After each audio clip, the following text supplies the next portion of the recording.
ایک دن جناب عیسیٰ ابن مریم علیہ السلام ایک بلندی پر کھڑے ہوئے تھے کہ ابلیس ظاہر ہوا اور اس نے کہا کہ اے روح اللہ، آپ یہ نہیں کہتے کہ خدا جو چاہتا ہے کر سکتا ہے؟ حضرت عیسیٰ علیہ السلام نے فرمایا، ہاں، خدا جو چاہتا ہے کر سکتا ہے۔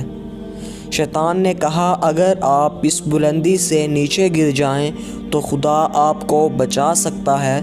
حضرت عیسیٰ علیہ السلام نے فرمایا، ہاں۔ شیطان نے کہا، اگر آپ سچے ہیں تو خود کو اس بلندی سے نیچے گرا دیجئے تاکہ یہ معلوم ہو جائے کہ خدا بچا سکتا ہے یا نہیں۔ حضرت عیسیٰ علیہ السلام سمجھ گئے کہ یہ شیطان کا وسوسہ ہے۔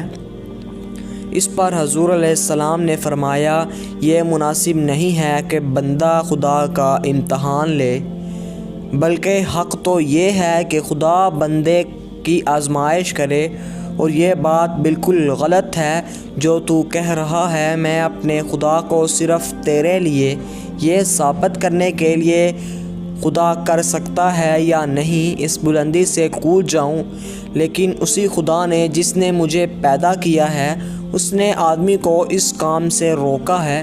یہ خودکشی کا عمل ہے اور حرام ہے، البتہ اگر بغیر کسی قصد اور ارادے کے اگر گر جاؤں اور خدا زندہ بھی رکھنا چاہے تو مجھے صحیح و سالم رکھ سکتا ہے۔